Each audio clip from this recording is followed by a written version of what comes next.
Mari kali ketiga, mari pujuk rayu Anwar ni. Allah adik kakak, tuan-tuan tak kenal tak apa, kami yang letih. Anwar bila mari pujuk rayu, Allah. Tambah pula kalau tuan-tuan ada janggut sejemput ni, dia pegang janggut, dia gentil-gentil, dia pujuk rayu, cair. Orang Perak kata cair. Habis. Yang ada serban, betul planting serban tu.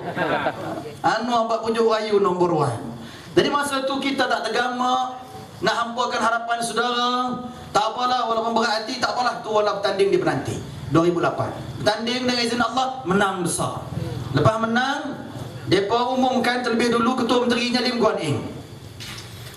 Lepas 3 hari, Anwar cari saya, hubungi saya malam tu lah. Dia ucap tahniah, lepas tu dia minta, dia kata, brother, ni nak minta tolong you sekali lagi ni. Saya kata, apa dia pula dah ni, tak cukup kan dulu dah tolong dah. Biarlah saya belajar jadi adun yang baik pada rakyat, cukup lah. Dia kata, no, kali ni penting. Dia kata, ada bincang dengan pimpinan Pakatan Rakyat dan Parti Keadilan. Dia kata, semua setuju, unanimous. Dia kata, tak ada yang bantah, semua setuju minta tolong. Dia kata, I nak minta tolong you naik dan pegang jadi timbalan Ketua Menteri 1. Saya bila dengar yang itu, saya istighfar panjang. Saya tak astaghfirullahalazim.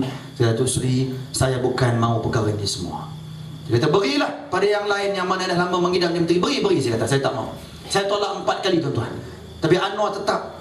Dia kata apa? No. Dia kata, cannot. Dia kata, you mesti tolong. Saya tanya pasal apa? Tak ada orang lain kah? Dia kata, no. Anwar sebut pada saya malam tu, dia tak yakin dengan 2-3 kerat pimpinan Parti Keadilan yang ada di Pulau Pinang pada ketika tu. Dan dia minta juga tolong saya naik pegang. Saya kata pada dia, kalau nak minta juga, saya ada 2 syarat mudah. Dan 2 syarat ni apapun terjadi, saya tidak akan kompromi, saya tak akan berganjak. Pertama, saya kata, kalau nak minta saya jadi timbalan Ketua Menteri, saya tidak akan berundur walau seinci pun untuk berjuang dan bertahan kepentingan Islam di Pulau Pinang. Dan yang kedua, saya tidak akan kompromi, saya tak akan tolak ansur untuk berjuang dan bertahan maruah orang Melayu di Pulau Pinang. Kalau setuju yang ni 2, okey. Walaupun berat hati, mungkin saya boleh pertimbang dan terima. Anwar kata pada saya, sebab tu lain nak minta tolong you, nak minta tolong you pegang membantu buat ni, kita akan bantu. Bila dia setuju, sebab itu saya walaupun berat hati terima. Dengan 2 syarat tu, saya terima, turun. Minggu awal saya dalam jawatan, tuan-tuan pun tahu, saya usahakan langkah pertama yang saya buat semasa minggu pertama dalam jawatan, saya umumkan kenaikan allowance guru kafar di seluruh negeri Pulau Pinang. Walaupun perkara tu cukup susah nak dapat. Jenuh bersilat kiri kanan dengan Guan Eng ni. Kita nak minta macam-macam alasan. Mula-mula dia kata, tak boleh nak bagi ni kerana takut nanti kesan keuangan pada Pulau Pinang ni akan susah, tak ada duit. Saya kata, mana boleh tak ada duit? Saya kata, ini kepentingan agama.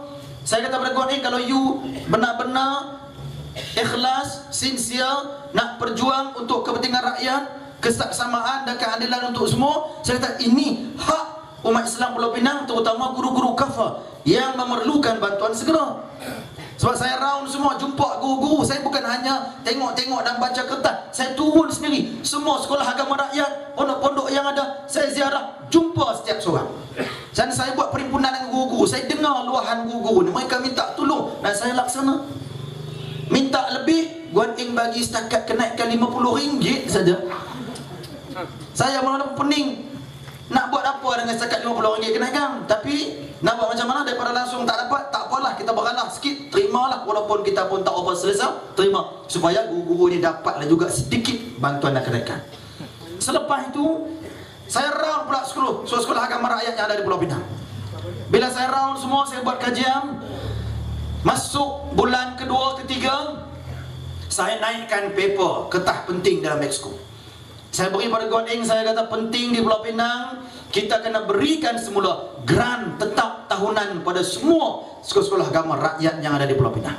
Kerana mereka nasibnya tak terbela. Saya kata kena beri atas prinsip yang Pakatan Rakyat dulu kata budaya politik baru, harapan baru, keadilan untuk semua. Dia kata ini kena buat. So ketika itu saya bukan hanya timbalan Ketua Menteri, saya juga Exco Agama Islam Negeri Pulau Pinang. Saya pegang 4 portfolio penting. Timbalan Ketua Menteri 1, Exco Agama Islam Negeri, Exco Pembangunan Keusahawanan dan Koperasi, Exco Penerangan dan Perhubungan Masyarakat. Jangan pernah belah mata pada orang muda.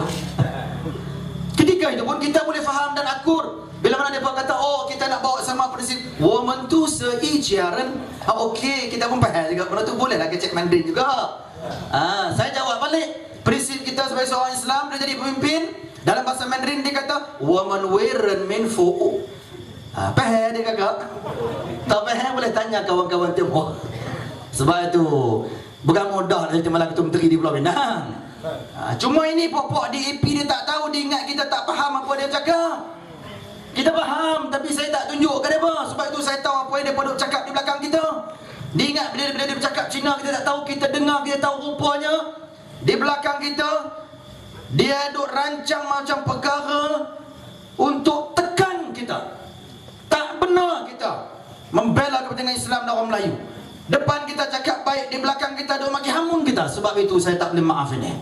Dan bila saya sebut terang-terang, DAP ni tuan-tuan, inilah parti yang paling bangsat dalam sejarah Malaysia. DAP ni tuan-tuan. Saya kata saya tak gentar mana pimpinan DAP. Puak-puak ini dulu, jangan lupa 13 Mei 69. Siapa yang punya angkara tuan-tuan? Siapa? Kalau tak kerana DAP tak berlaku pertumpahan darah. Dan antara orang yang terlibat 69, 13 Mei 69 itu, Lim Kit Siang masih hidup sampai sekarang. Garbal Singh and the gang masih hidup sampai sekarang. Saya nak tanya, terutama pada PAS, dan beberapa orang Melayu yang bengong yang masih duduk dalam PKR. Saya nak tanya, pernahkah DAP memohon maaf ke atas peristiwa berdarah 13 Mei 69? Pernah atau tidak? Tak pernah, walau sekalipun sehingga saat ini. Dan kalangan ini yang akhirnya dijulang oleh PAS, dijulang oleh PKR. Tak cukup dengan tu, Ambiga pula diambil sebagai heroin mereka. Dikatakan Ambiga ni Iron Lady. Siapa yang kata? Puak-puak PKR, puak-puak PAS kata bengong semua ini. Kalau dah bengong tak bertempat nak perintah negeri buat apa, turun cepat-cepat bagi kita ambil alih Kelantan. Saudara, kenapa tergamak ambil orang macam Ambiga? Saudara kenal siapa Ambiga ni? Sekarang kononnya nak angkat dia sebagai hero, heroin. Awak berani berjuang bersih. Saudara, jangan lupa IFC, Interfaith Commission, saudara antara agama. Dosa Ambiga pada umat Islam dan agama Islam di Malaysia ini pun, sehingga saat ini tidak pernah walau sekalipun dia mohon maaf pada umat Islam dan pada agama Islam kita. Dua dosa yang paling besar yang dia lakukan. Pertama, IFC dulu. Dia inilah yang jadi orangnya yang memperjuangkan penubuhan IFC dan mengetuai supaya IFC ini ditubuhkan di Malaysia. Apa tuntutannya? Ada 14 tuntutan IFC. Antara lain yang dituntut dalam IFC ini, dia minta anak, kalau anak yang dilahirkan oleh keluarga Islam, dia kata jangan letak status kedudukan anak tu sebagai beragama Islam. Kata Ambiga, biar anak tu sampai cukup umur 18 tahun, serahlah kepada anak tu pilih nak masuk agama apa pun. Nampak? Biadab tak biadab. Tak cukup lagi dengan tu, dia kata pula, kalau ada pasangan, satu pasangan Islam, satu pasangan bukan Islam, tapi dah berkenan sama-sama nak kahwin, dia kata pasangan yang bukan Islam tu kalau pun nak berkahwin dengan pasangan Islam, dia kata pasangan bukan Islam tu tak perlu untuk masuk Islam untuk berkahwin dengan orang Islam. Biarkan perkahwinan tu sama-sama, dia pun suka sama suka, jadi seorang Islam, seorang bukan Islam, is okay, kata Ambiga. Nampak tuan-tuan? Celaka tak celaka orang ni?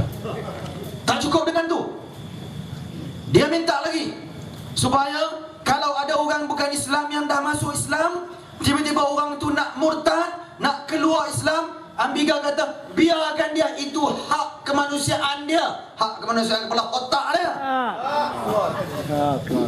Dan dia kata apa lagi? Dia kata jangan bawa ke mahkamah syariah, dia kata biar perkara itu diuruskan di mahkamah sivil. Nampak tuan-tuan kebiadaban orang ini?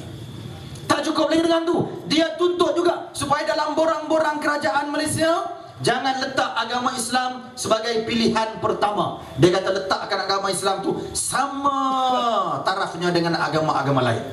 Sudah. Ini antara permintaan, dan banyak lagi 14 yang dia minta. Cukup biadab. Sehingga pada ketika itu saya pernah terlibat dengan rakan-rakan Persatuan Peguam-Peguam Muslim. Kita tentang habis-habisan dia supaya tak berlaku apa yang diminta. Alhamdulillah kerajaan UMNO dan Barisan Nasional bertahan supaya tidak diwujudkan IFC. Ini sebenarnya usaha yang cukup mulia.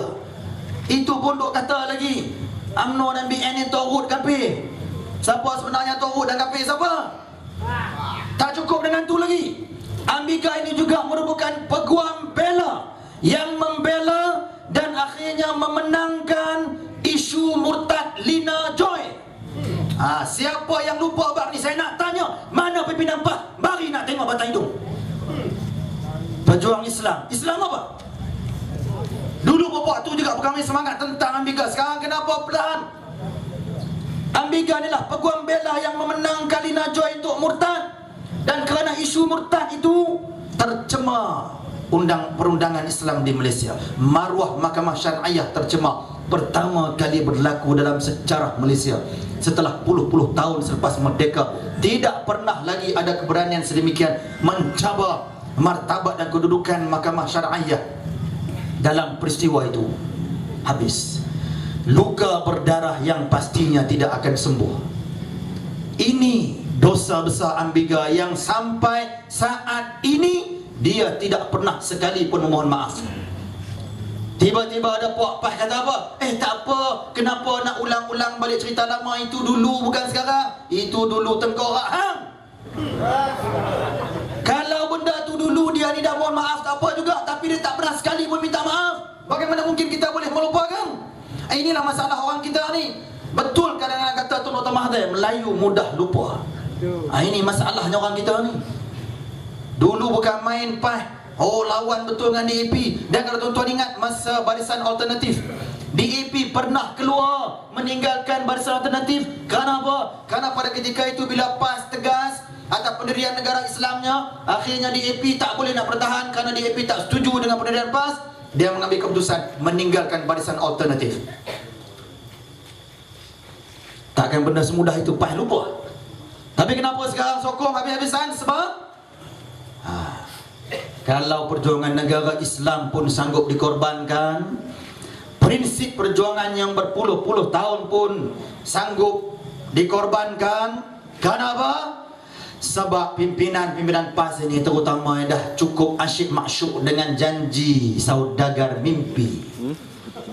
Siapa saudagar mimpi ni adik kakak? Siapa dia?